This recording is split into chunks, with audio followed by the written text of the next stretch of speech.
আগের দিন বললেন দেশের যদি এই অবস্থা হয় তাহলে কেমনে নির্বাচন হবে, প্রধান উপদেষ্টার এই বক্তব্য একজন রাজনীতিবিদ বলছেন বৈঠক শেষে। আর পরের দিন বলছেন যে 4-5 দিনের মধ্যে জানাবেন, যদিও প্রেস উইং থেকে জানানো হচ্ছে না। আপনি আসলে বিষয়টা কিভাবে দেখছেন? উনি ভাবছে আমি বিশ্ববিখ্যাত রাষ্ট্রপ্রধান, সরকার প্রধান, আমার বক্তৃতা শোনে টাকা দিয়ে। এই দেশের এইগুলো সব গরিব দুঃখী ল্যাংটা লোকজন, এরা আবার আমার কি সবগুলোরে পশু মনে করে। মির্জা ফখরুল ইসলাম আলমগীরের একটা সাক্ষাৎকার দেখছিলাম, তিনি বলছেন দেশে দক্ষিণপন্থীদের হাতে দেশ চলে যাচ্ছে এবং তিনি বলছেন যে এটিতে তিনি উদ্বিগ্ন, দেশে দক্ষিণ পন্থার।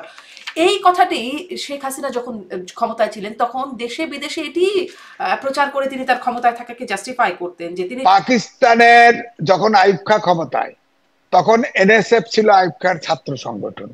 এই এনএসএফ কে কোনোভাবেই দমন করা যাচ্ছিল না, তাদের নির্যাতন, হামলা মামলায় এই এনসিপি এখন ছোট এনএসএফ হয়েছে। এই এনএসএফ কে যদি ধাওয়া দেওয়া যায় তাহলে দেখবেন এই ইউনূস সাহেব ডিজার্ম হবে। এনসিপি বা জামাত বলছে যে এই পরিস্থিতিতে কিভাবে নির্বাচন, এই প্রশ্নেরও তো একটা যৌক্তিকতা আছেই কিনা সেটাও একটু আপনার কাছ থেকে বুঝতে চাই। কারণ যদি নির্বাচন হয়, কেন্দ্র দখল হয়ে যায়, পুলিশ যদি থাকে নিষ্ক্রিয়, আইন শৃঙ্খলা বাহিনী যদি কোনো ব্যবস্থা না নেয়, প্রশাসন যদি চুপচাপ থাকে, যদি মানে তাহলে আসলে নির্বাচনটা সুষ্ঠু হবেও বা কি করে? শেখ হাসিনা আমি শেষ নির্বাচনে 3টা কিংস পার্টি করেছিল বড় বড় নেতাদের দিয়ে, এবং 300 সিটেই প্রার্থী দিয়েছিল ঘুরে ফিরে, তারা একটিরও জামানত থাকে নাই। আপনি দেখেন এই ছাত্ররা যে নির্বাচন করবে, হয়তো জামাতের সাথেও যদি করে, জামাতের কেউ 2-1টা পাস করবে, কিন্তু এনসিপির কেউ পাস করবে না। প্রশ্ন হবে লাগামহীন। জানতে চাই, জানাতে চাই এই সময়ের পালস অফ পলিটিক্স। 4-5 দিনের মধ্যে ভোটের তারিখ ঘোষণা করবেন প্রধান উপদেষ্টা।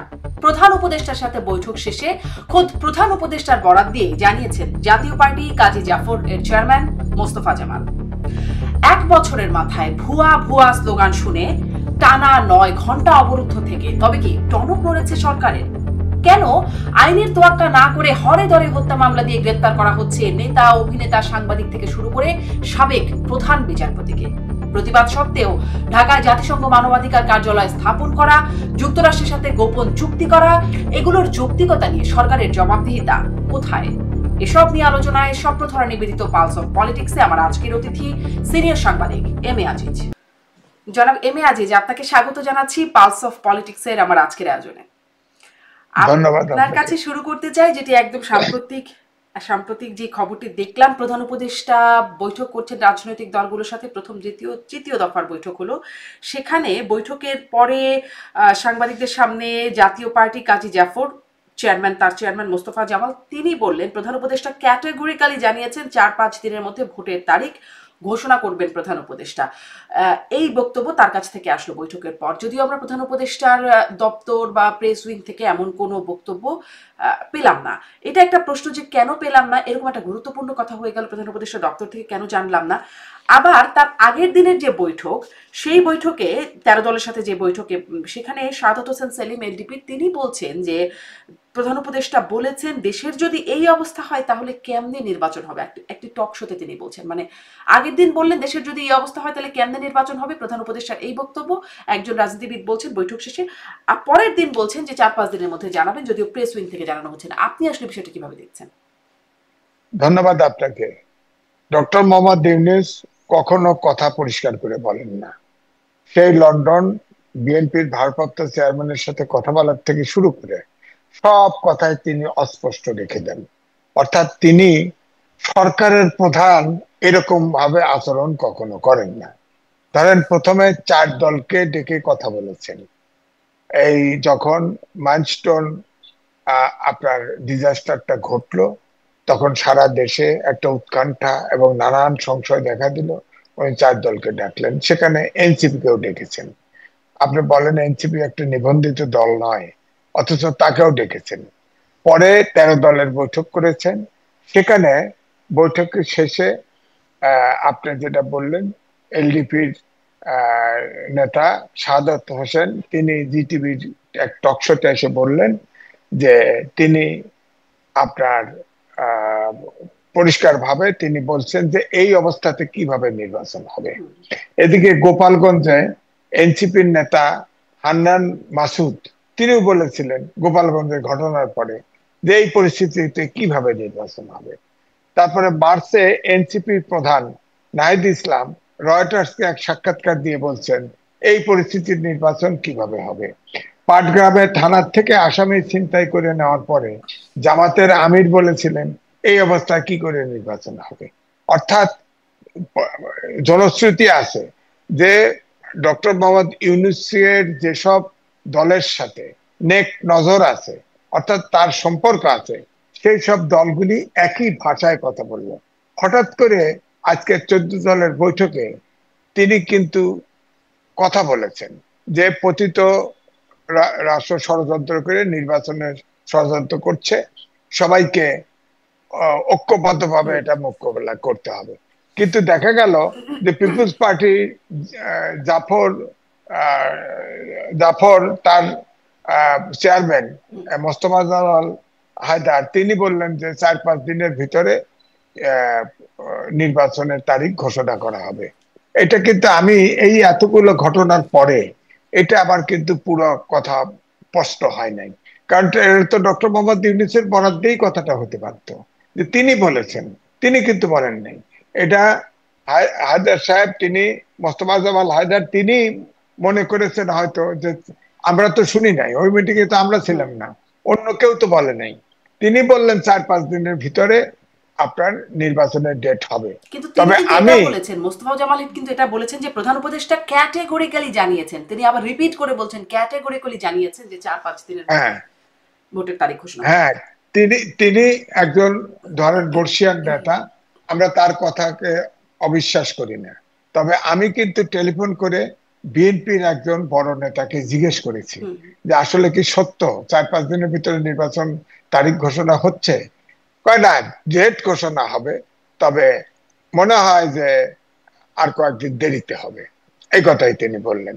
অর্থাৎ তিনি আরো বলেছেন যে তার তো এখন নির্বাচন ঘোষণা করা ছাড়া আর কোনো গত্যন্তর নাই, কারণ বিএনপি আর তাকে সময় দিবে না। হ্যাঁ, এই পয়েন্ট অফ নো রিটার্নে গেছে, এই জন্য হয়তো এইভাবে কথা বলেছে। কিন্তু তারপরেও তিনি কিন্তু ফাঁক রেখেছেন, প্রত্যেকটা বৈঠকে তিনি ফাঁক রাখেন। যেমন ডিসেম্বরের ভিতরে নির্বাচনের প্রস্তুতি নেওয়ার কথা বলেছেন, সেখানেও কিন্তু সংস্কার এবং বিচারের কথা বলেছেন, যেটা সমাপ্ত হলে। আবার দেখেন লন্ডনে যে বৈঠক করলো বিএনপির ভারপ্রাপ্ত চেয়ারম্যানের সাথে, তখনও কিন্তু ওই তাই বলেছেন যে সংস্কার যদি এবং নির্বাচনের প্রস্তুতি যদি পর্যাপ্ত হয়। তো এখন বিচারটা কে করে, আপনার সংস্কারটা কে করে? সরকার করে। সরকার তো 1 বছর পূর্ণ হতে যাচ্ছে, 3টে মামলার মাত্র চার্জশিট দিতে পারছে।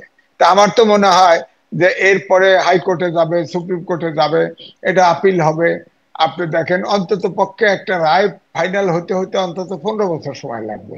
হ্যাঁ, তো এইভাবে যদি হয় তাহলে উনি তো 100 বছর লাগবে, যত মামলা বেড়ায় নিছে, যত মামলা করেছে। একটা মামলায় আপনি দেখেন এই যে সম্প্রতি সাবেক প্রধান উপদেষ্টা এই প্রধান বিচারপতি। বিচারপতিকে অ্যারেস্ট করলো। হ্যাঁ, বিচারপতিকে, ওনাকে, উনি তো আপনার, আমি এটা লিখেছি, উনি যে শর্ট জাজমেন্ট দিছে 16 মাস পরে যখন পূর্ণাঙ্গ জাজমেন্ট দিছে, তখন কিন্তু এটা হেরফের করে ফেলছে। তো তাকে যেটা অপরাধ করেছে সে আরো আরো বেনিফিট নিয়েছে, সেগুলো নিয়ে কেস করছে। তার ভিতরে ফাইনালি খুনের মামলা দিয়ে দিয়েছে। বলেন এই খুনের মামলা তিনি কি খুন করেছেন? বলেন। তো এইগুলো হচ্ছে সমস্যা। সমস্যা হচ্ছে আমরা বিচার চাই, ফ্যাসিস্ট সরকারের দোষরদের বিচার চাই। ধরেন এই যে সাংবাদিক, কতগুলো সাংবাদিক গ্রেপ্তার করেছে, তাদের নামে আপনার খুনের কেস দিয়েছে। কোন সাংবাদিক খুন করেছে বলেন? তো অথচ আবার কথা হচ্ছে তারা দুর্নীতি করে থাকুক, তারা যা কিছু করে থাকুক, অপরাধ করে থাকুক, তারা তো আইনের ঊর্ধ্বে না, তো আমরা তো কেউ এই আইনের একটা ঊর্ধ্বে প্রশ্ন না। আমার একটু করতে ইচ্ছে করে যে মানে এটা তো সবার চোখের সামনে হয়ে যাচ্ছে যে সবাই হত্যা মামলার আসামি হয়ে যাচ্ছে, যাকেই ধরতে ইচ্ছে করছে হত্যা মামলার আসামি দিয়ে ধরে ফেলা হচ্ছে। তো এই বিষয়ে রাজনীতিবিদরাও তো কিছু বলছেন না, এত যে সভা হচ্ছে, বৈঠক হচ্ছে, তারা তো এই বিষয়টা কখনো জানাচ্ছেন না। তাহলে আসলে সংস্কার সংস্কার শুনছি, কোথায় যদি আইনের শাসনের জায়গাটাই না হয়? এই বিষয়ে কেউ বলছেন না কেন? বরং বিএনপি আরো সন্তুষ্টি জ্ঞাপন করলো, খুশি হলো প্রধান বিচারপতি খায়রুল হককে গ্রেপ্তারে। বললো না তো যে এই হত্যা মামলায় কেন তাকে গ্রেপ্তার করা হলো, তার বিরুদ্ধে অপরাধের মামলা তো হলো না। আমি কালকেও একটা টেলিভিশনে ছিলাম, আমি বলেছিলাম এটা দুঃখজনক আমার কাছে মনে হয় যে আওয়ামী লীগ সরকার থাকার সময় যে পথে রাষ্ট্র চলেছে ঠিক একই পথে চলেছে, কিছু ক্ষেত্রে ক্ষেত্রে বাড়তি। আপনি বলেন, সেখানে কেস হয়েছে, মামলা হয়েছে, গুম হয়েছে, খুন হয়েছে, আয়নাঘর হয়েছে, সব মানলাম। এখন হয়তো আয়নাঘরটা হয় নাই, কিন্তু কোনটা হয় নাই বলেন? একটা কেস আজকে গোপালগঞ্জে দেখলাম, 10,500 ব্যক্তিকে মামলার আসামি করা হয়েছে। মানে 10,500 মামলা করলে গোপালগঞ্জের থাকে কি বলেন আপনি? তো এই জন্যই এই মামলা করে আর খুনের আসামি দিলেই এই কোর্ট কেমন কোর্ট হলো? একটা আমার নামে যদি এখন খুনের মামলা দেয়, জামিন দিবে না, এটা কোনো কথা হলো? খুনের মামলা থাকলে জামিন দিবে না, এটা কোনো কথা? একটা মানুষ বোঝাও যায়। আদালতের তো ক্ষমতা আছে। আদালত একটা খুনের যার নামেই কেস দিয়েছে, তাহলে এই যে আহ, আপনার বেক্সিম কোর্ট সালমান রহমান আইন মন্ত্রী ছিল আপনার, এনাদের খুনের মামলা দিয়ে দিছে। এনারা কি খুন করছে? হ্যাঁ, তারা অ্যাবেটার হতে পারে। আপনি যা অপরাধ করেছে, তারা দুর্নীতি করতে পারে, দুর্নীতি করেছে তারা, তাদের সে বিচার হোক। কিন্তু সবাইকে ঢালাও ভাবে খুনের মামলা, এমনকি বিদেশে রয়েছে তাকেও আইনে খুনের মামলা দেওয়া হয়। হ্যাঁ, বিদেশে রয়ে গেছে সে। তো এই জন্যই আমি বলবো ঠিক আগের মতোই হচ্ছে, জাস্ট হ্যারাস করা এবং ক্ষমতা প্রয়োগ করা। মব সন্ত্রাস তো চলছেই। মব জাস্টিস এটা মানুষের, বিশেষ করে তরুণদের মনোজগতের এমন পরিবর্তন ঘটিয়ে দিয়েছে যে এই তরুণ আপনার ধরেন এই ক্লাস 8 থেকে মাস্টার্স পর্যন্ত এই 8টা ব্যাচ, এই 8টা ব্যাচের ভবিষ্যৎ নষ্ট করে দিচ্ছে ডক্টর মোহাম্মদ ইউনূস। বিজ্ঞানের যুগে এরা কেউ পড়াশোনার দিকে মন নাই। ডক্টর মোহাম্মদ ইউনূস একজন শিক্ষক ছিল, জি। তারপর তাহলে তিনি তাহলে এই একবারও প্রশ্নটা বড়। তো করতেই চাই যে তাহলে আসলে ১ বছরের মাথায় এসে মানে সবাই যে বলছে আসলে লাভ কি হলো, অর্জন কি হলো? কেউ বলছে আগেই ভালো ছিলাম, সেই একটা টার্ম প্রচলিত হয়ে যাচ্ছে। সেই প্রসঙ্গে একটু আপনার কাছে শুনতে চাইবো। যেমন মির্জা ফখরুল ইসলাম আলমগীর বলছেন যে আগে চাঁদা দিতাম ১,০০,০০০ টাকা, এখন দিচ্ছি এখন ব্যবসায়ীদেরকে ৫,০০,০০০ টাকা চাঁদা দিতে হচ্ছে। কিছুক্ষণ আগে আমার আরেকটা অনুষ্ঠানে কথা বলছিলেন ডক্টর স্নিগ্ধা রেজওয়ানা, জাহাঙ্গীরনগর বিশ্ববিদ্যালয়ের শিক্ষক। তিনি বলছেন যে আগে আপনিও বলছিলেন যে আগেও যেভাবে হতো ঠিক একইভাবে হচ্ছে। তিনি বলছেন যে আগে অবিচার হতো, অন্যায় হতো, এখন তার দ্বিগুণ মাত্রায় সেটি হচ্ছে। তাহলে না, তো আগে হ্যাঁ, আগে আগে যদি চাঁদা ধরেন 10 টাকা হতো, এখন এটা 100 টাকা হয়েছে, পরিমাণ বাড়ছে। আবার দেখেন চাঁদা আবার কি, কেউ চাঁদা নিলে হয় এটা, টাকা নিলে, কেউ নিলে হয় চাঁদা, কেউ নিলে হয় ডোনেশন, কেউ নিলে হয় হাদিয়া, কেউ নিলে হয় অনুদান, কেউ নিলে হয় ফান্ড। এই নামকরণ হয়ে গেছে। এবং সব জায়গায় পরিমাণ, ঘুষের পরিমাণও বেড়ে গেছে।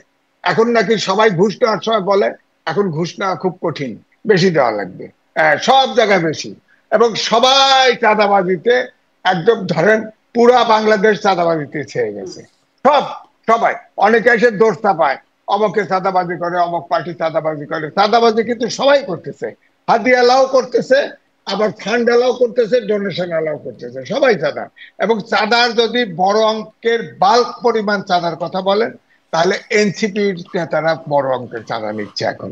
হ্যাঁ, আর বিএনপির যারা সদস্য, তারা যারা চাঁদা নিচ্ছে, তারা কিন্তু নিচ্ছে ওই আওয়ামী লীগ যে সব জায়গায় রাস্তাঘাটে চাঁদা নিত সেগুলো দিচ্ছে। হ্যাঁ, কিন্তু এনসিপি এই দেশের বড় বড় ব্যবসায়ীর কাছে ডোনেশন নামে চাঁদা নিচ্ছে, বড় বড় চাঁদা নিচ্ছে। আবার ঘুষ, সব কাজের ঘুষ এখন পরিমাণ বেড়ে গেছে। ধরেন বলা হচ্ছে যারা যে, ধরেন প্রশাসন বলেন, পুলিশ বলেন, তারা বলেন এই যে কালকে টেলিভিশনে আসতেছি গভীর রাতে, আসার সময় দেখি যে লাইন ধরে গেছে। কি, আমার ড্রাইভার বললো যে, ওই টেলিভিশন ড্রাইভার বললো যে স্যার দেখলেন না, চাঁদা দিতেছে, পুলিশ চাঁদা দিচ্ছে, বুঝছেন? অর্থাৎ চাঁদার পরিমাণও বেড়ে গেছে। তার চাঁদা ডাবল হয়ে গেছে, 1.5 গুণ, কমপক্ষে 1.5 গুণ, সব চাঁদা বেড়ে গেছে। তাহলে যদি একটু তো আরেকটু এই জন্য হিসাব আমি দিতে বল, চাই জনাব এম এ আজিজ, তাহলে কথা হলো যে কি জায়গায় উন্নতি হলো? ঘুষের অঙ্কে উন্নতি হয়েছে, চাঁদাবাজিতে সংখ্যা সেখানেও একটা অঙ্কে উন্নতি হয়েছে। মামলা বাণিজ্য, আমরা সম্প্রতি আলোচনায় আসে যে মামলা বাণিজ্যেও বেশ উন্নতি হয়েছে, মানে সেখানে আচ্ছা, বেড়েছে আর কি, এগুলো হচ্ছে বেড়েছে। কাজটা কি হয়েছে ১ বছরে? না, আমি কালকে প্রথম আলোতে একটা গোল টেবিল হয়েছিল, সেখানে দেবপ্রিয় বলছেন যে সরকারের মধ্যে সরকার আছে। আইনজীবী সারা হোসেন বলছে এমন ভয়ের পরিবেশ সৃষ্টি হয়েছে আদালতেও, যে রায় তো দূরের কথা, আদেশও দিবে কে? আর হোসেন জিল্লুর রহমান বললে 1 বছর হতে চলেছে, এখন শক্তভাবে হিসাব নেওয়ার সুযোগ প্রয়োজন। হ্যাঁ, তার মানে, এবং অন্যান্য যারা কথা বলছে, কেউ পজিটিভ কথা বলতে পারে না। দেশটা একদম শূন্যে ভাসতেছে, কিচ্ছু নাই, অর্থনীতি বেহাল, কোনো ইনভেস্টমেন্ট নাই, কোনো বিনিয়োগ নাই। বিশ্ব ব্যাংক বলেছে 3.3% জিডিপি হবে সামনের বছরে। আপনার আপনার আইএমএফ এর যে লোন, সব শর্ত মেনে নিছে, বাজার এখন বেড়ে গেছে।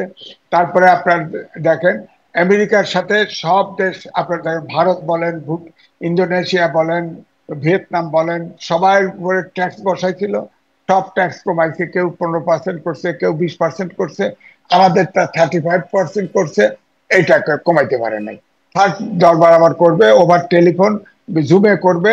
এটা কমবে কিনা জানি না, তবে শুনেছি যে এটা জানা গেছে যে ওই সময় নাকি গোপন চুক্তি হয়েছে, চুক্তিতে অনেক ডালপালা মেলেছে।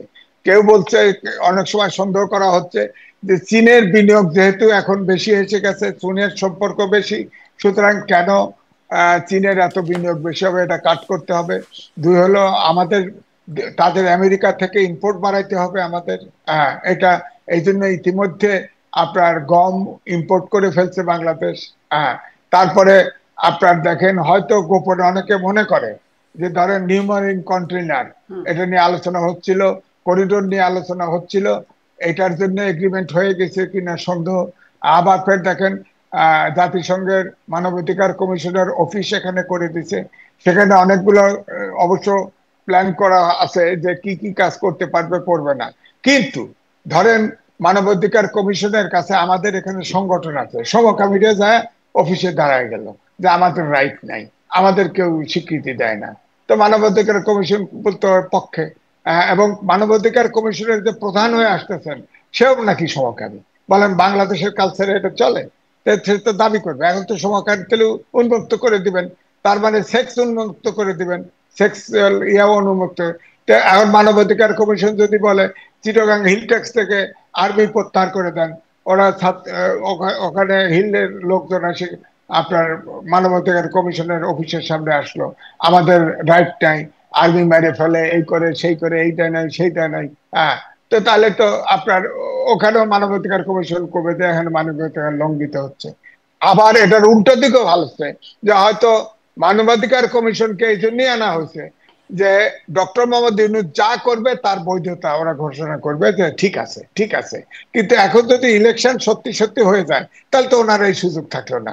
মাঝখানে রীতিমতো একটা সমস্যা ঘাড়ে চাপাই দিয়ে গেল বাংলাদেশের উপরে। এই জন্য আমি বলছি দেশটা খুব বিপদে আছে। ধরেন বিশ্ব ব্যাংক বলছে যে আমাদের জিডিপি গ্রোথ হবে 3.3%। 3.3% মানে কি? আপনার দুর্ভিক্ষ হবে, তো দেশে দুর্ভিক্ষ হবে। বাংলাদেশের ইতিহাসে 74 সালের দুর্ভিক্ষেও তো এত জিডিপির নিচে নামে নাই, আপনি বলেন। সুতরাং 3.3% যদি জিডিপি গ্রোথ হয়, আমাদের কোনো ইনকাম কিচ্ছু নাই, একমাত্র প্রবাসী আয় আসতেছে। তাও আবার শুনলাম যে ফরমাল চ্যানেলে মাত্র 5% আসে, অথচ আমাদের সরকার কিভাবে হিসাব দেয় আমি তো মাথায় ধরে না। হ্যাঁ, হুন্ডিতে আসে, এটার হিসাব দেয় কি করে জানি না। তো সবই তো নড়বড়। এখন আইএমএফ টাকা দিছে, এখন ব্যাংকের রিজার্ভ বাড়ছে বাড়ছে, এটা খরচ হয়ে যাবে। এখন তো আইএমএফ এর লোনের সব শর্ত পূরণ করছে, আপনার ধরেন সব বাজারের সব কিছু দাম বেড়ে গেছে। আপনার বিদ্যুৎ ইলেকট্রিসিটির হচ্ছে জীবন জীবিকার লাইফ লাইন, সেটারও দাম বেড়ে গেছে, সবকিছুর দাম বেড়ে গেছে। এখন আপনি দেখেন আর এই 3 মাস 6 মাস পরে সবকিছুর দাম বেড়ে বেহাল অবস্থা হয়ে যাবে। এদিকে মিডিল ইনকাম গ্রুপ, নিম্ন আয়ের মানুষ হয়ে গেছে।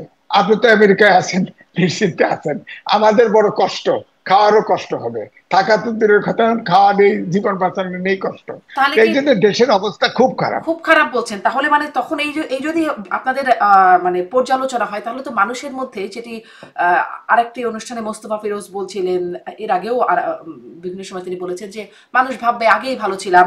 আহ, মানে সেই বক্তব্যটা বা রুহিন হোসেন প্রিন্সও গতকালের সভা শেষে তিনি বলছেন অসচেতন ভাবে তো মানুষ ভাবতেই পারে, তুলনা করতেই পারে বা বলতেই পারে যে আগেই ভালো ছিলাম। এটি না, এটি অনেক একটা আওয়ামী অনেক বয়ান আছে, আগেই ভালো ছিলাম। তাহলে সেই বয়ানটাই কি প্রতিষ্ঠিত হতে যাচ্ছে?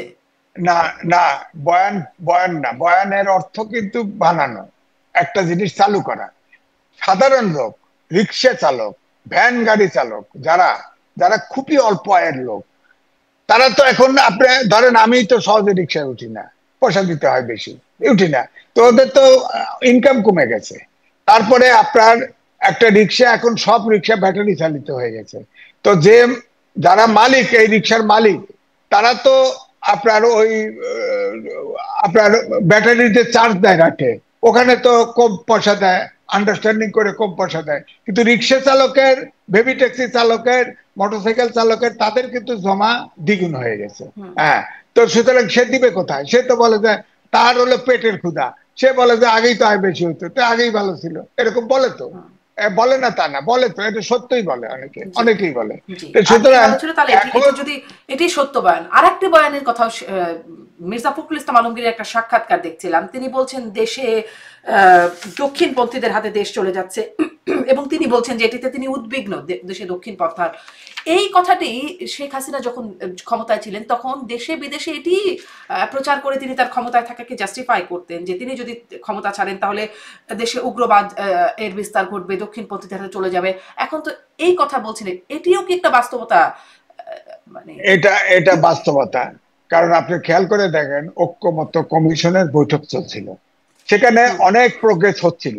হঠাৎ করে আপনি দেখেন, দক্ষিণপন্থী বলতে জামাত, ইসলামিক আন্দোলন বাংলাদেশ, আরো ছোটখাটো দল আছে, এবি পার্টি আছে, এনসিপি আছে, এরা মিলে রাস্তায় যেয়ে বললো আনুপাতিক নির্বাচন চাই, দিয়ে আলটিমেটাম দিয়ে দিল।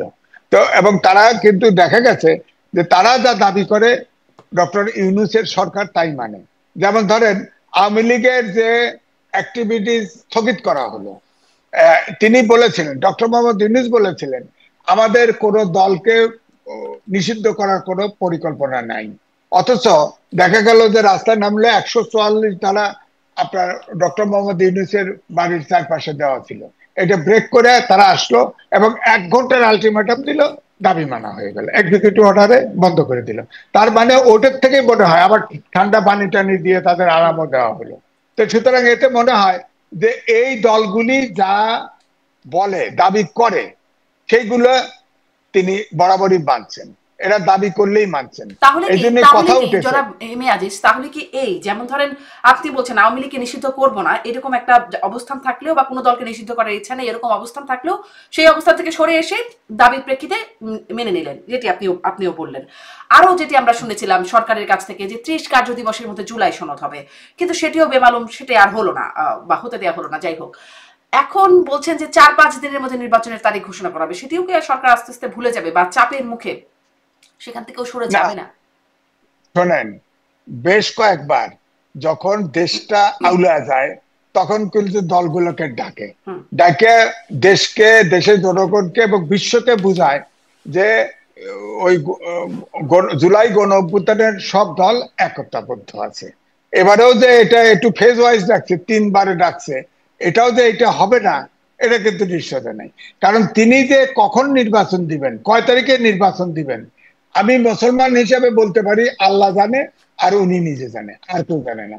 উনি তো তারিখ মুখ দিয়ে বের করে নেই। উনি যতই মোস্তফা জালাল হায়দার বলেছেন, তিনি সিনিয়র লোক, আমি বিশ্বাস করতে চাই, কিন্তু আমি তো বললাম আমি চেক করেছি, তারা তো, এটা তো চাপ এসেছে, তো বিএনপির থেকে চাপ এসছে, এটা সত্য। এবং এই চাপ তো, এই কথা উঠছে, আমি নিজেও বলেছি, আপনিও তো ছোট মানুষ ছিলেন, পাকিস্তানের যখন আইয়ুব খাঁ ক্ষমতায়, তখন এনএসএফ ছিল আইয়ুব খাঁর ছাত্র সংগঠন। এই এনএসএফ কে কোনোভাবেই দমন করা যাচ্ছিল না। তাদের নির্যাতন, হামলা, মামলায় তারা তারা সব সময় এ দেশের কোনো আন্দোলন গড়ে উঠতে পারছিল না। তখন কিন্তু আপনার 3 জন ব্যক্তি, মন্টু, খসরু এবং সেলিম, হ্যাঁ, তারা ছাত্রলীগ করত। তারা তখন এই এনএসএফ কে কিন্তু দমন করে। দমন করার পরে 69-এর আন্দোলন হয়, সেই আন্দোলন শেষ পর্যন্ত স্বাধীন মুক্তিযুদ্ধে পরিণত হয়। তো এখন যেটা হয়েছে, এই যে এনসিপির ধরেন নাহিদ সাহেব আজকেও বলেছে, কোন জায়গায় সবাই বলেছে, সংস্কার এবং বিচার ছাড়া নির্বাচন হওয়া সম্ভব না, এটা বলছে, তো উনি ওই জায়গায় আছে। তার মানে আমি 2টা টেলিভিশনে গতকাল এবং পরশুদিনও বলেছি, এই এনসিপি এখন ছোট এনএসএফ হয়েছে। এই এনএসএফ, এই এনএসএফ কে যদি ধাওয়া দেওয়া যায়, তাহলে দেখবেন এই ইউনূস সাহেব ডিজার্ম হবে, তাছাড়া হবে না। কারণ এই এনএসএফ, এই এই এনসিপি অর্থাৎ ছাত্ররা তাকে নিয়োগ দিয়েছে, সে বলেছে ওখানে গডফাদার আছে, মাস্টার মাইন্ড আছে, সব আছে, তাদের কথা সবসময় মানা হয়। সুতরাং তারা তাদের উপরে ভর করেছে জামাত ইসলাম, ইসলামী ঐক্যজোট, অন্যান্য পার্টি। সুতরাং এই এনসিপি কে যদি কাবু করা যায়, এবং তারা তো আপনি দেখেন চাঁদাবাজির থেকে শুরু করে মব সন্ত্রাস, এরে নামাও ওরে ধরাও। এই যে এখন আবার ধরেন আওয়ামী লীগ অফিস, অফিস বঙ্গবন্ধু এভিনিউতে আওয়ামী লীগ অফিস, সে পুরানো অফিস, সেটাকে রিনোভেট করে বিল্ডিং তুলছে, সেখানে সাইনবোর্ড টানায় দিচ্ছে। এটা নাকি কি গণ অভ্যুত্থানের অফিস হবে নাকি ইনস্টিটিউট হবে বলেন? ওটা রেজিস্টার দলিল করা, ওটাকে একটা বিল্ডিং দখল করতেছে। এটা কি? এটা কি? একটা দেশের কোনো শেষ হবে না? দখল করা, একে চাকরি দেওয়া, একে ধরেন আমাদের টেলিভিশনে, আমাদের ধরেন প্রেস ক্লাবে প্রথম দিকে এসেই আপনার তখন ছিল সমন্বয়কারী, সমন্বয়কারীর একটা তালিকা কে ধরায় দিচ্ছে জানি না, তালিকা দিলে এরা ফেসিবাদের দোষর, বাস প্রেস ক্লাবের মেম্বারশিপ চলে গেল। প্রেস ক্লাবের মেম্বারশিপের সাথে ফেসিবাদের দোষর কি দোষর না সেটার কি সম্পর্ক? আমি অপরাধ করলে বিচার হবে, সমস্যা নাই, আইনের ঊর্ধ্বে তো আমি না, কিন্তু প্রেস ক্লাবের মেম্বারশিপ যাবে কেন? আপনি বলেন কৃষি মন্ত্রী রাজ্জাক সাহেব, তিনি তো কৃষি মন্ত্রী, তার তো কৃষি অ্যাসোসিয়েশন তার মেম্বার যায় নাই, মেম্বারশিপ যায় নাই, আমাদের মেম্বারশিপ যাবে কেন বলেন? আপনি দেখেন পৃথিবীতে নজির নাই, ঢালাও ভাবে সব সাংবাদিকের অ্যাক্রিডিটেশন কার্ড বাতিল করে দিয়েছে, আমারটাও বাতিল করছে। আমাকে একজন বলল উচ্চত কর্মকর্তা, আপনি এসে একটা অ্যাক্রিডিটেশন কার্ড নেন। আমি বললাম যে এই সরকার থাকতে আমি কোনো অ্যাক্রিডিটেশন কার্ড নেব না, কারণ এটা অযৌক্তিক। অবশ্যই স্বীকার করেছে, আপনার প্রেস সেক্রেটারি বলছে এটা ভুল হয়েছে, বলছে। তো আমার কথা হচ্ছে যে আপনার ভুল তো সরকারের থেকে ভুল করা যাবে না তো। আমি আপনাকে খুন করলাম, করে বললাম যে আমাকে ভুল করে দেন, মাফ করি, তা তো হয় না। পৃথিবীতে কোন দেশে আছে একবারে টিকিট কার্ড বাতিল করে দেয়? তারপরে আপনি দেখেন অনেকগুলো সাংবাদিককে ধরা হয়েছে, এর ভিতরে অনেকেই অনেক টাকার মালিক আছে, আমি জানি। তাদের বিচার হোক, দুর্নীতির দায়ে বিচার হোক, কিন্তু সবারে অধিকাংশ কেস কেসে খুনের কেস দিয়ে দিছে, হত্যার মামলা। বলেন কোন সাংবাদিক হত্যা করছে বলেন? আমি অপরাধ করলে আমার বিচার হোক, সমস্যা নেই, আমাকে কিন্তু ধরে নিয়ে এখন সরকার তো যদি হত্যা বলছে যে মামলা দেয়। মামলা হলেই গ্রেপ্তার নয়, আইন উপদেষ্টা এটা বলছেন যে মামলা হলেই গ্রেপ্তার নয়, তদন্ত করে যদি পাওয়া যায়, প্রাথমিকভাবে সত্যতা পাওয়া যায় তাহলেই গ্রেপ্তার।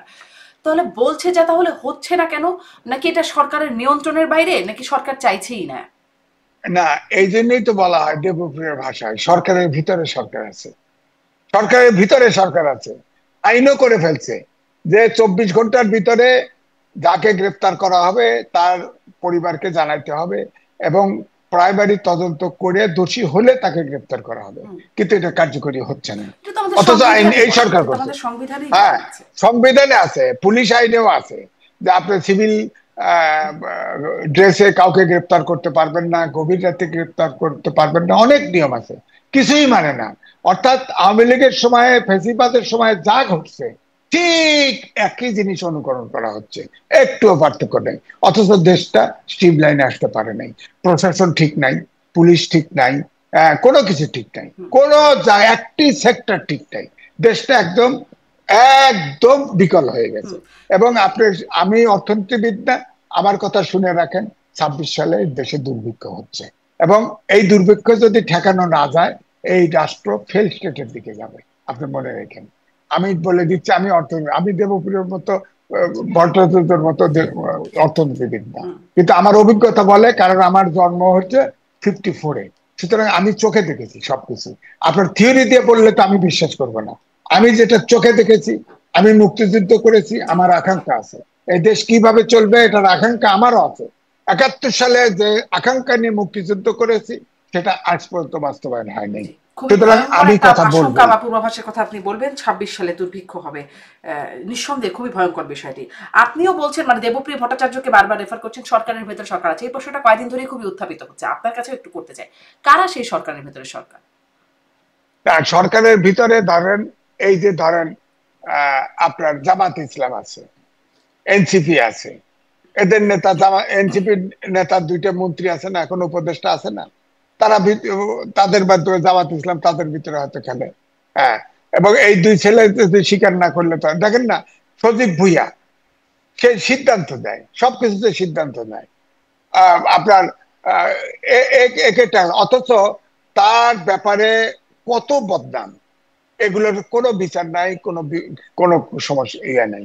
হ্যাঁ, এবং তারা সবাই এই উপরের সারি যতগুলো আছে সবগুলা এই ছাত্ররা, যারা ছাত্ররা এখন তো এনসিপি পলিটিক্যাল পার্টি করলে মাইন্ড করে তারা, তারা এখন রাজনীতিবিদ। আর রাজনীতিবিদ সজীব ভুইয়া তো অনার্সও পাস, মাস্টার্সও পাস করে নাই, আবার প্রাইভেট ইউনিভার্সিটিতে ভর্তি হয়েছে, ওখানে মব সন্ত্রাসের ভয় দেখায় সার্টিফিকেট লয়ে নেবো। ঢাকা ইউনিভার্সিটির ছাত্র কোনোদিন ওই প্রাইভেট ছোট ইউনিভার্সিটি যায় বলেন? গেছে তো, একটা সার্টিফিকেট লয়ে নেবো। হ্যাঁ, তো এই জন্য বলছি যে এই জন্য এটা ভিন্ন ধরনের একটা এনএসএফ বাংলাদেশে চলছে। এদেরকে নিবৃত্ত না করতে পারলে এই দেশের এই রকম এলোমেলো, দেশটা যে এলোমেলো হয়ে গেছে, এটা রক্ষা করা যাবে না। ডক্টর মোহাম্মদ ইউনূস ভাবছে যে এই দল ফুলে ভাবে বড় হবে, বড় করার জন্য সময় নিতে চাইছে, কিন্তু এই দল, তারও তো আক্কেল কিছু আছে, এই দল কিন্তু দিনে দিনে ছোট হচ্ছে। কারণ 52 সাল থেকে আমাকে একটু 2024 এটা সাল এটা একটু পর্যন্ত আসলে সরকারের কাছ থেকে, আপনারা বিভিন্ন সময় সরকারের বা অনেক রাজনৈতিক দলের সাথে কথা বলেন, সরকারের কাছ থেকে কোনো ব্যাখ্যা, যাই হোক আপনি বলছিলেন যে প্রাইভেট ইউনিভার্সিটি ভর্তি হয় কিনা, হয় এখন মেয়াজি যে অনেকেই ঢাকা বিশ্ববিদ্যালয় থেকে ভালো ভালো প্রাইভেট ইউনিভার্সিটিতে ভর্তি হয়, যাই হোক সেটা আলোচনার বিষয়বস্তু না, কিন্তু আমার জানা আছে বলে আমি বললাম বিষয়টা। আপনি বলছেন যে মানে এনসিপি মানে কি বড় দল করবার যে চেষ্টা, আপনি কি কোনো ব্যাখ্যা পেয়েছেন কখনো সরকারের কাছ থেকে যে কোন মাপকাঠিতে এনসিপি কে আসলে প্রথম সারির দলের মধ্যে নেওয়া হচ্ছে? এই ব্যাখ্যাটা কি কখনো জুটেছে? ধরেন সেই বিনিয়োগ সম্মেলন থেকে দেখলাম 3টি দলকে ডাকা হলো, তার মধ্যে এনসিপি ছিল, বিএনপি, জামাত, এনসিপি। এখন প্রথম দিন যেই বৈঠক করলো ডক্টর ইউনূস, তখন 4টি দলকে, সেখানে আবার ইসলামী আন্দোলন যোগ হলেন। কোন বিবেচনায় এটা ঠিক করা হচ্ছে? ধরেন আমাদের কাছে যে সাধারণ বিবেচনা আছে যে যেই দলের ভোটার বেশি বা যেই দল বেশিবার ক্ষমতায় থেকেছে, এরকম কোনো বিবেচনাতেই তো বরং নাই, বরং দেখছি নির্বাচন কমিশনের নিবন্ধনের যে শর্ত, 200 ভোটারের স্বাক্ষর 25 উপজেলায়, সেটি আসলে এনসিপি দিতে পারে নাই, ফলে তার নিবন্ধনটা হয় নাই। 15 দিন আরো সময় দেওয়া হয়েছে এনসিপি কে সহ আরো যে দলগুলো আছে তাদেরকে। তাহলে কোন মাপকাঠিতে বড় দল হিসেবে বিবেচনা করছে সরকার? শোনেন, 144টা দল নির্বাচনের জন্য প্রেয়ার করছে, একটি দরখাস্ত টেকে নাই। প্রাইমারি সিলেকশনে একটি দরখাস্ত টেকে নাই। এরা পার্টি করবে, দেশের দায়িত্ব নেবে, আপনি বলেন। কিন্তু টাকা নেওয়ার সময়, ডোনেশন নেওয়ার সময় বুদ্ধির ঘাটতি হয় না, কিন্তু ফর্ম পূরণ করতে ঘাটতি হয়। আপনি বলেন, কাগজপত্র জমা দিবে, একটু কোয়ালিফাই করে নাই। এদেরটা আমি ব্যক্তিগতভাবে মনে করি এই দেশে বহুত রাজনৈতিক দল আছে, আর কোন দলই থাকা উচিত না। এটা এই দল মানে চাঁদাবাজ তৈরি করা, এই দলই থাকা উচিত না। সুতরাং আমি এই জন্য বলবো যে এখন আপনি দেখেন, শেখ হাসিনা আমি দামি শেষ নির্বাচনে 3টা কিংস পার্টি করেছিল বড় বড় নেতাদের দিয়ে, এবং 300 সিটেই প্রার্থী দিয়েছিল ঘুরে ফিরে, তারা একটিরও জামানত থাকে নাই। আপনি দেখেন এই ছাত্ররা যে নির্বাচন করবে, হয়তো জামাতের সাথেও যদি করে, জামাতের কেউ 2-1টা পাস করবে, কিন্তু এনসিপির কেউ পাস করবে না। কারণ এরা এমন ভাবে বিতর্কিত হয়েছে এই দেশে, ভয়ঙ্কর বিতর্কিত হয়েছে। তাদের কোনো উপজেলায়, কোনো জায়গায়, কোনো জেলায় তেমন ছাত্র মানে সদস্যও নাই। তারা এই যে মিছিল করতে, পদযাত্রা করছে, শুনতে পারছি বিভিন্ন পার্টি থেকে সাপ্লাই দেওয়া হয়। হ্যাঁ, সাপ্লাই দেওয়া হয়, তারা স্বীকার করবে না, তাদের লোক। এটা আস্তে আস্তে কেমোথেরাপির মতো আস্তে আস্তে ছোট হচ্ছে। এবং আগামী নির্বাচন যে দিবে, ফেব্রুয়ারিতে নির্বাচন দিবে, এই সময়ের ভিতরে আপনি দেখবেন অনেক প্রার্থী পাবে না, এবং প্রার্থী পাবে না, দিলেও এগুলোর একটারও জামানত থাকবে না। এবং এই যে 8 ব্যাচের ছাত্র এই বিজ্ঞানের যুগে ফ্রাস্ট্রেটেড হবে, এরা দেখবেন সব আপনার লুটেরা হবে, সব দেখবেন মিসক্রিয়েন্ট হয়ে যাবে, সমাজে একেবারে ধ্বংস হয়ে যাবে সমাজটা। এই 8টা ব্যাচ যখন নেক্সট ইলেকশনে ঢুকায় দিবেন, এরপরে সবগুলো ফেল করবে, ফেল করার পরে দেখবেন এই সমাজের এই 8টা জেনারেশন গ্যাপ হয়ে যাবে। যেখানে অটোমেশন আসবে, যেখানে আপনার প্রযুক্তি মানুষকে রিপ্লেস করতেছে, সেখানে আপনার শিক্ষা সংস্কার কমিশন নেই। এবং ডক্টর মোহাম্মদ ইউনূস একবারও বলে নাই তোমরা বাবা ইলেকশনও তোমরা পড়াশোনাও করো, তোমরা সরকারও প্রেশার গ্রুপ করো। উনি প্রত্যেকটা ছাত্রকে প্রত্যেকটা মিনিস্ট্রিতে বসাই দিছে, এবং সেখান থেকে সব কমিশন খাচ্ছে, সব A to Z প্রতিযোগিতার সাথে খাচ্ছে। মানে এই ছাত্র জেনারেশন ভয়ঙ্কর ভাবে পুরো নষ্ট করে দিছে, এদের দ্বারা সম্ভব না। এই জন্যে আগে যে সব আন্দোলনে ছাত্ররা অগ্রভাগে থাকতো, দেশের জনগণ কিন্তু আস্থা রাখতো মুক্তির জন্য, যে এই ছাত্ররা এইবারে আন্দোলন করলেই আমরা মুক্তি পাবো। আমরাও কিন্তু 5ই আগস্টে ভাবেছিলাম যে আমরা স্বাধীনতার স্বাদটা পাবো। হ্যাঁ, কিন্তু দেখেন সরকার, এই ইউনূস সরকার সবগুলো মন্ত্রীতে এই নাবালক পোলাপান ঢুকাই দিয়ে আপনার সব লুকতরাজে ঢুকাই দিছে। এখন এখন ছাত্রদের মানসিকতা হচ্ছে বিসিএস দিবে না, ওরা একবারে এমপি হবে, একবারে মন্ত্রী হবে, ওদের ডাইরেক্ট এই নেশা চেপে না দিয়ে দিছে ওদেরকে। তো সুতরাং এরা তো ফ্রাস্ট্রেশন হবে। আবার আজকে বিজ্ঞানের যুগে আজকে বিজ্ঞানমুখী শিক্ষা ব্যবস্থা করা উচিত ছিল। আমি লিখেছি যে আগামী 10 বছর পরে আমাদের দেশে বুয়েট সহ কোন শিক্ষা প্রতিষ্ঠানের কোন শিক্ষা কাজে আসবে না। কারণ আপনি আমেরিকায় আছেন, আপনি জানেন এখন অপারেশন করে রোবট, আইওটি আইটি সুইচে আইওটি আসবে, এখন সব বিজ্ঞান। আমাদের দেশেও তো গার্মেন্ট ইন্ডাস্ট্রি রোবটে চলে, কর্মচারী নাই, কর্মী নাই, কয়েকজন ম্যানেজমেন্টে কয়েকটা লোক আছে, না দুইটা আপনি গার্মেন্টস বলছেন যে ইন্ডাস্ট্রি শেষ ফুল। সমস্ত ক্ষেত্রে একটা বিপর্যয় নেমে আসবে বর্তমান পরিস্থিতির কারণে। হ্যাঁ, আমি একটু আবারও সেই বৈঠকের প্রসঙ্গ থেকে আসতে চাই যে যেই 14 দলের এবং জোটের সাথে বৈঠক হলো, বৈঠকে যেখান থেকে শুরু করলাম আলোচনা, মোস্তফা জামাল হায়দার তিনি বলছেন যে এই বক্তব্য, সেখানে ডক্টর মোহাম্মদ ইউনূসের বক্তব্য বলা হচ্ছে যে তিনি বলছেন যে গন্ডগোল লাগিয়ে নির্বাচন আয়োজনকে ভণ্ডুল করার চেষ্টা চলছে। এই বক্তব্যটা কি বুঝলেন? কারা গন্ডগোল লাগিয়ে নির্বাচনকে ভণ্ডুল করার চেষ্টা করছে? এটা শোনেন, প্রধান উপদেষ্টা আওয়ামী লীগ, বক্তব্য। হ্যাঁ, আওয়ামী লীগ সরকার সবসময় জঙ্গি আর স্বাধীনতা বিরোধী শক্তি, এটাকে পুঁজি করত। এখন এই সরকার প্রথম থেকেই শুরু করছে ফেসিবাদ হচ্ছে পুঁজি, কোনো কিছু হলে এখন ওই ফেসিবাদরাই গন্ডগোল লাগাবে। সুতরাং নির্বাচন যদি ভণ্ডুল করতে চায়, উনি কইবে না যে এখন পরিস্থিতি যা, দেশের অবস্থা এই। তিনি তো একজন শিক্ষিত লোক, তিনি তো সারা বিশ্বে প্রখ্যাত লোক, তিনি তো বলতে পারতেন যে আমি এনজিও করছি, আমি তো চালাতে পারতেছি না, আমি বুঝতে। উনি বলছে তো সাক্ষাৎকারে, নিউ এজের সাক্ষাৎকারে বলছে যে আমি যাদের চিনি তাদের উপদেষ্টা বানাইছি। এই যে ধরেন একটা স্কুলে যে আপনার ফাইটার পড়ে এত ছাত্র মারা গেল, শিক্ষক মারা গেল, আপনি বলেন কোন স্বাস্থ্যমন্ত্রীকে দেখছেন, স্বাস্থ্য উপদেষ্টাকে দেখছেন? সে, তার কোনো খবর নাই, কোনো খবর নাই। আবার এই যে আপনার হসপিটালে যে ছেলেদের দেখেন, কোনো দুর্যোগ ব্যবস্থাপনার কোনো ব্যবস্থা নেই। আমি ওই সাবেক ডিজি ফায়ার সার্ভিসের, তার সাথে একটা টকশো করতেছিলাম। সে বললো আমাকে যে রং, এই ছেলেদেরকে বেড়ে ফেলা হয়েছে, অর্ধেক ছেলে মারা গেছে এই কারণে যে কি, ওই ছেলে যারা আগুনে পুড়েছে তাদের প্রথম কাজই হচ্ছে আগে ঠান্ডা পানির ভিতর, পানি ফ্লো থাকবে, এই পানির ভিতর অর্থাৎ পাইপে যে পানি পড়ে এই পানির নিচে তাদেরকে দেওয়া, তাহলে তাদের জ্বালা পড়া কমবে এবং ক্ষত কমতে থাকবে। অথচ এই লোকগুলোকে নিয়ে সেই বার্ন হসপিটালে নিয়ে গেছে, পুরান ঢাকার মেডিকেলের ওই পাশে, নিতে নিতেই তো মানে লাইফ চলে গেছে 75%। তো এটা তো কোনো একটা পরিস্থিতি যেভাবে হ্যান্ডেল করতে হয়, স্বাস্থ্য উপদেষ্টা নাই, দুর্যোগ উপদেষ্টা নাই, ওখানে লাফায়া গেছে আইন উপদেষ্টা, ওখানে লাফায়া গেছে শিক্ষা উপদেষ্টা, ওখানে গেছে প্রেস সেক্রেটারি, তারপরে যেমন হাজতখানায় ধরে রাখে, জেলখানায় ঠিকের ভিতরে 8 ঘন্টা আটকায় রাখছে।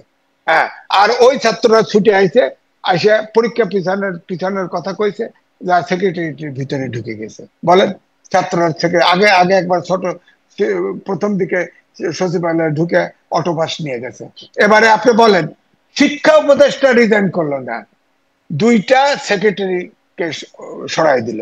আপনি বলেন তাহলে প্রশাসন কাজ করবে কিভাবে? আপনার শিক্ষা উপদেষ্টা তো রিজাইন করা উচিত ছিল, তারা ম্যানেজই করতে পারে নাই।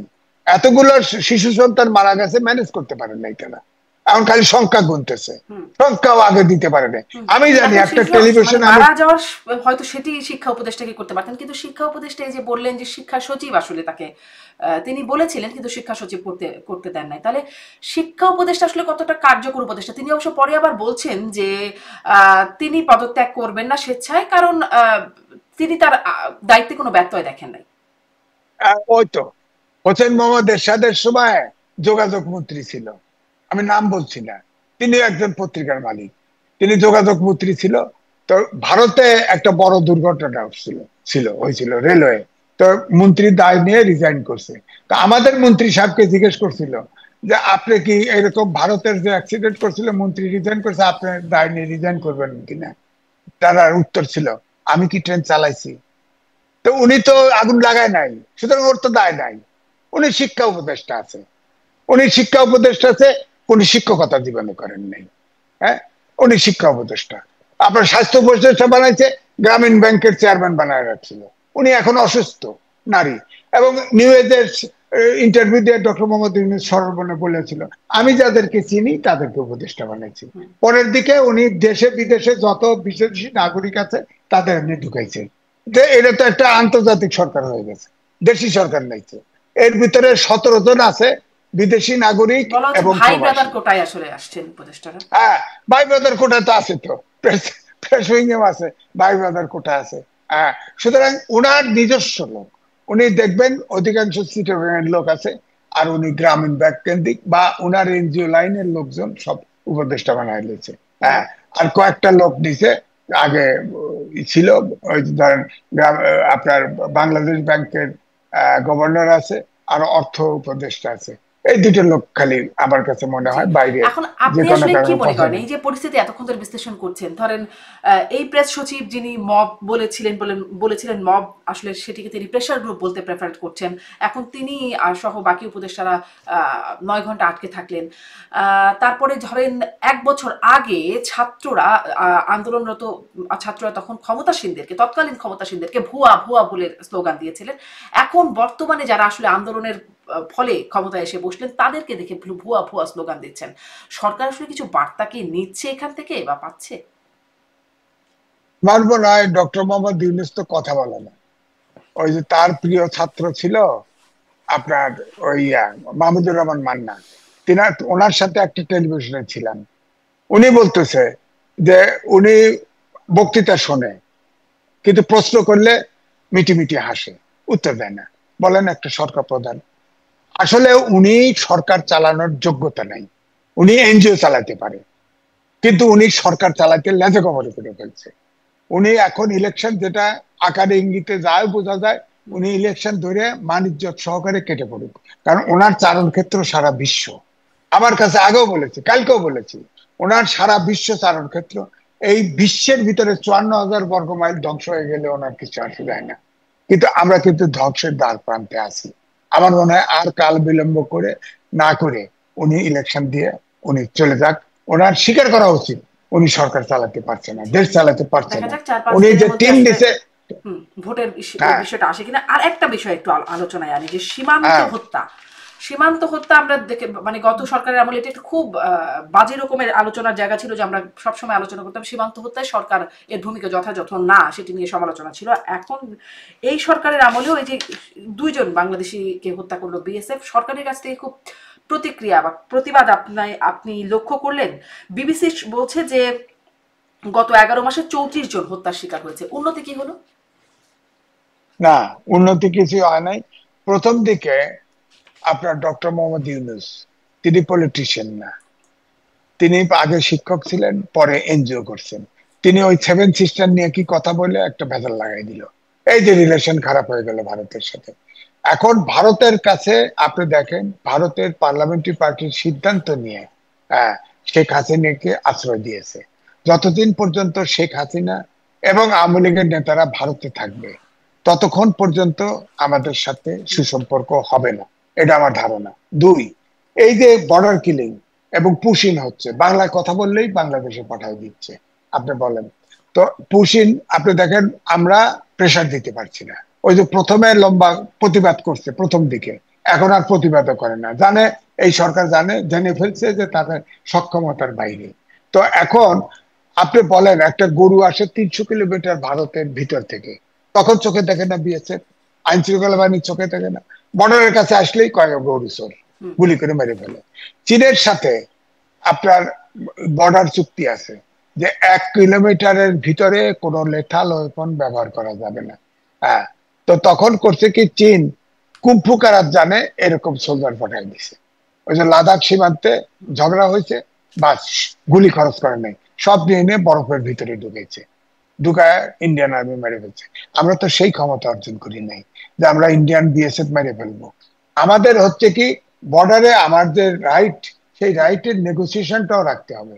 আজান দিয়ে, বড় দেশ, আজান দিয়ে যেমন শত্রুতা করা যাবে না, তেমনি শেখ হাসিনার মতো সব এগ্রিমেন্ট করে ছেড়েও দেওয়া যাবে না।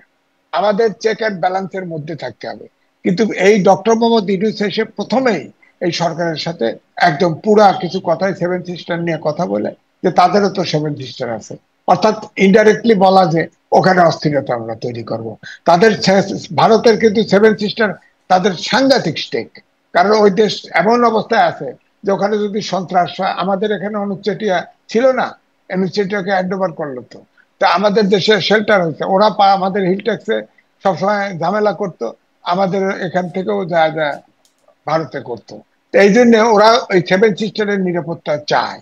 তা আমার কথা হচ্ছে, দেশ বড় দেশ, আমাদের তিন ভাগ ঘিরে আছে, তাদের সাথে আমাদের ব্যবসা বাণিজ্য চলবে। আমরা চাই ছোট দেশ, আমাদের ধরেন পণ্য বলেন যা বলেন, আমাদের উৎপাদনের কোয়ালিটি সব আইটেম ভালো না। আমি ধরেন কয়েকটা তিনটে স্টেট ঘুরছি, দেখছি আমাদের প্রাণ আরএফএল এর পণ্য সাংঘাতিক ডিমান্ড ওখানে, কিন্তু যেতে দেয় না। ডাম্পিং, অ্যান্টি ডাম্পিং ট্যাক্স দিয়ে আটকায় দেয়, কিন্তু তাদের পণ্য কিন্তু সব বাংলাদেশে ছয়লাম। হ্যাঁ, এখন একটা ইন্ডিয়ান সেন্টিমেন্ট উঠছে, তাদের কিন্তু অনেক কিছুই কিন্তু বাংলাদেশে, ওরা ভারত কারখানাও করতেছে, অনেক কিছু আবার বাংলাদেশি হয়ে গেছে। তো এই জন্য আমি বলছি যে আমাদের ভারতকে ছাড় দেওয়া নয়, কিন্তু চেক অ্যান্ড ব্যালেন্স, ভারতের সাথে এই মুহূর্তে আমরা যুদ্ধ করতে চাই না। আবার ভারতকেও বুঝতে হবে যে বিশ্বায়নের যুগে কোন দেশ ছোট নাই, ভারতের মালদ্বীপের সাথেও গোটায় আছে, হাত গোটায় আসছে। সুতরাং বাংলাদেশ কিন্তু 18 কোটি জনগণের দেশ, এই দেশে ইচ্ছে করলেই ভারত কিছু করতে পারবে তা ঠিক নয়। সুতরাং ভারতকেও এটা বুঝতে হবে, এটা একটা স্বাধীন দেশ, ভারতকে তো তাদের আমরা প্রাপ্য বুঝাতে দিতে পারবো না, হবে। ভারতের বুঝটা ভারত বুঝবে, কিন্তু আমাদের যে বুঝটা সেটির কথা আপনি বলছিলেন যে আজান দিয়ে তো যুদ্ধ করা বা সেরকমটা সম্পর্ক খারাপ করার মধ্যে কোনো মাহাত্ম নাই। আপনি বলছিলেন শেখ হাসিনার সময় যে মানে ভারতের সাথে চুক্তি, সেই প্রসঙ্গটা বলছিলেন, এই সরকার বলেছিল সব চুক্তি নাকি প্রকাশ করবে, গোপন চুক্তি, অপ্রকাশিত চুক্তি প্রকাশ করবে, কোথায় প্রকাশ তো করলো না, বরং অপ্রকাশিত একটা চুক্তি যুক্তরাষ্ট্রের সাথে করলো, এনডিএ, নন ডিসক্লোজার এগ্রিমেন্ট, সেখানে আবার সেটা নিয়েও আপনি কথা বলছিলেন। হ্যাঁ, এই এই বিষয়গুলো মানে জবাবদিহিতা কোথায় তাহলে? না, বিষয়টা জবাবদিহিটা কে করবে? আমি তো বললাম তো, ওই যে মাহমুদুর রহমান মান্না বলছে না, প্রশ্ন করলে মিটি মিটি হাসে, উত্তর তো দেয় না। উনি তো রাজনীতিবিদ না, হুম। উনি তো উত্তর, উনার তো অ্যাকাউন্টেবল হতে হবে, উনি জাতির কাছে অ্যাকাউন্টেবল না। উনি ভাবছে আমি বিশ্ববিখ্যাত রাষ্ট্রপ্রধান, সরকার প্রধান, আমার বক্তৃতা শোনে টাকা দিয়ে, এই দেশের এইগুলো সব গরিব দুঃখী ল্যাংটা লোকজন, এরা আবার আমার কি সবগুলোরে পশু মনে করে, এগুলো মানুষ মনে করে বলে মনে না। একটা দেশের রাষ্ট্রপ্রধান, সরকার প্রধান, সে অ্যাকাউন্টেবল হবে না, উত্তর দিবে না? রাজনীতিবিদদের ডাকে, তাদের কথা উত্তর দিবে না? উত্তর দেয় না। আর সব কথায় সব সময় পরিষ্কার করে না, পরিষ্কার করে কথা বলবে না কোনো। এই যে আপনি বললেন যে নির্বাচন হবে, জামাল হায়দার বললেন যে 4-5 দিনের ভিতরে দিবে, উনি তো বলেন নেই। উনি বলছেন যে ওই ফেসিবাদীরা ষড়যন্ত্র লন্ডভন্ড করতে পারে, ষড়যন্ত্র করতেছে, সবার এক, জুলাই অভ্যুত্থানে সবাই এক করে থাকতে হবে। এখন ওনাকে মোস্তফা জামাল হায়দারের কানে কানে কইছে নাকি কোন জায়গায় শুনছে, উনি কয়ে দিল। হ্যাঁ, উনি আবার একটা লম্বা মানুষ, কয়ে দিল।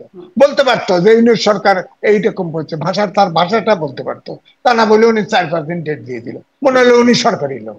হ্যাঁ, আর রাজনীতিবিদরা যখন বসে কোনো বৈঠকে, তারা মনে করে যে এদেশের মালিক তারা। হ্যাঁ, তারা মালিক, আরে এদেশের জনগণ মালিক, আমি মালিক, আপনি মালিক, ওনারা মালিক না। ওনারা আমাদের কর্মচারী, ওনারা আমাদের সেবক হওয়ার কথা। ওনারা যখন বৈঠক বসে, সব বৈঠক ওনাদের সুবিধা মতো সব সেটেল করে, জনগণের প্রত্যাশা এখানে পূরণ হচ্ছে না। ধরেন এই যে জুলাই অভ্যুত্থানে সবচাইতে সাধারণ লোক মারা গেছে বেশি, এই রিক্সাওয়ালা, ঠেলা গাড়ি শ্রমিক, এটা তাদের কোনো অস্তিত্ব নাই। প্রাইভেট ইউনিভার্সিটি মাঝখানে আন্দোলন থেমে গেছে, প্রাইভেট ছেলেরা বেড়েছে, তাদের অস্তিত্ব নাই। মেয়েরা ভরে গেছিল, নামছে, মেয়েদের এখন কয়েকটা মেয়ে আছে, আর মেয়েরা নাই। হ্যাঁ, কারণ মেয়েরা থাকতে পারে না, মেয়েরা নিয়ে নানান স্ক্যান্ডেল তৈরি হয়েছে, মেয়েরা এখন আস্তে আস্তে যার যার বাড়িতে কেটে পড়তেছে। সুতরাং আমার মনে হচ্ছে যে জিনিসটা ভঙ্গুর, সেই জিনিসকে নিয়ে ডক্টর ইউনূস সাহেব চলতে চাচ্ছেন, উনি পারবেন না, উনি পারবেন না।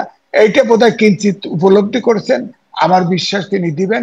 আর যদি না দেন, তাহলে কিন্তু উনি ধাওয়া খেয়ে এবারে যেতে হবে, জি। কারণ আপনারা এবারে সমাধান দেখছেন বিএনপি ছাড়বেন। নির্বাচনে, কিন্তু এখানেও একটা প্রশ্ন, যেটি আসলে এনসিপি বা জামাত বলছে যে এই পরিস্থিতিতে কিভাবে নির্বাচন, এই প্রশ্নেরও তো একটা যৌক্তিকতা আছেই কিনা সেটাও একটু আপনার কাছ থেকে বুঝতে চাই। কারণ যদি নির্বাচন হয়, কেন্দ্র দখল হয়ে যায়, পুলিশ যদি থাকে নিষ্ক্রিয়, আইন শৃঙ্খলা বাহিনী যদি কোনো ব্যবস্থা না নেয়, প্রশাসন যদি চুপচাপ থাকে, যদি মানে তাহলে আসলে নির্বাচনটা সুষ্ঠু হবেও বা কি করে?